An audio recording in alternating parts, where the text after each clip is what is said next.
Welcome to Civic Proof. I present my thesis by Joshua Noel Beauchamp. Let's travel back in time. Let's travel to 1800 and we're at the White House. The White House has been the historic executive mansion for our presidents since the very first cornerstone was laid in 1792. Here's a short timeline of the White House. In 1792, Irish-American architect James Hoban won the commission to construct the executive mansion for the President of the United States. After more than 8 years of construction, the White House was completed, and the second President of the United States, John Adams, was the first to call it home in 1800. In the early 1900s, in 1902, President Theodore Roosevelt sought to create a permanent office for the president, so he got his shovels and built what today is known as the Roosevelt Room. Prior to that, presidents worked in many different rooms in the White House, but the Roosevelt Room served as a permanent fixture. Then in 1909, President William Taft undertook a further expansion of the White House complex, making the new West Wing a permanent fixture, where he built an oval-shaped office at its center. I think you know where this is going. This oval office would become what we know today by a further expansion of the complex by President Franklin D. Roosevelt, serving as the permanent office of the president as we know it today. Then in 1942, the East Wing addition is built on the White House complex.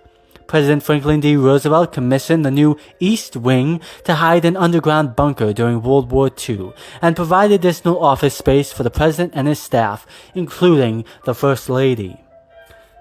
Then in 1948, known as the Truman Reconstruction period, when President Truman entered the White House in 1945, he joked that cracks and creaking floors were evidence that the building was haunted. However, while not haunted, engineers in 1948 confirmed that the building was structurally compromised and could very well collapse. As a result, President Truman moved his family to the Blair House, while the White House underwent immense reconstruction efforts. The White House was dismantled, destroying everything but the outside aesthetics, and rebuilt from scratch. During this time, crews dug 25 feet down, poured concrete for 126 support beams, and reconstructed the White House frame with steel. Additionally, the Truman Balcony was built by President Truman in 1948, being designed by architect Lorenzo S. Winslow. The now iconic balcony was criticized at the time for allegedly disfiguring the White House's classical design. All of this is to point to the thesis that the Trump administration's Ballroom addition is not a tear down of the White House. The Trump administration expansion plans are merely a continuation of the ever-evolving and expanding White House complex. The East Wing itself is not an original structure of the White House, but is in fact itself an addition and product of White House expansion projects. As long as the ballroom keeps with the neoclassical White House design and respects the legacy of the overall complex structure, I see no historical or logical reason to get as angered or annoyed as some have gotten today.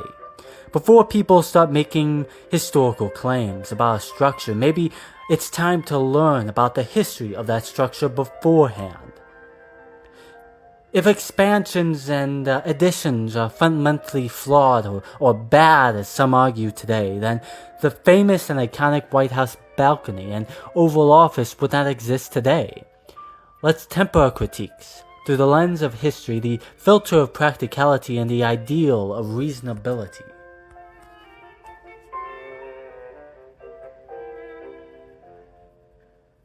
Thank you for taking this journey with me to the White House in 1800.